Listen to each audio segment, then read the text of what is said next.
Dari Banda Aceh diberitakan selain judi online yang tengah mewabah di masyarakat, ternyata kasus HIV/AIDS di Aceh juga punya kasus yang tinggi. Permasalahan ini sebenarnya telah mendapat perhatian serius dari para ulama di Aceh, namun tetap butuh peran serta pemerintah untuk mengatasi permasalahan ini secara tuntas.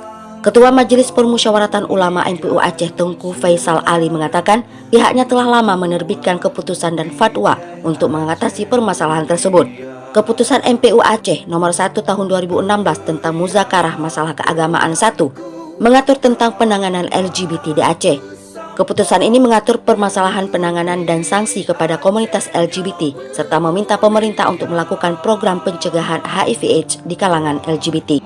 Kemudian terkait tentang fatwa MPU Aceh nomor 1 tahun 2016 tentang judi online yang menegaskan bahwa perjudian online adalah haram.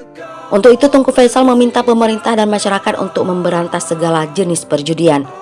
Menurutnya semua fatwa dan tausiah yang dikeluarkan oleh MPU Aceh tidak memiliki kepentingan politik atau kelompok tertentu. Fatwa MPU Aceh semuanya untuk kemaslahatan umat Islam dan masyarakat Aceh pada umumnya. Ia berharap adanya kerjasama berbagai pihak dan pemerintah dalam mengimplementasikan fatwa-fatwa MPU Aceh agar berbagai problematika yang terjadi dapat diselesaikan sesuai dengan hukum Islam.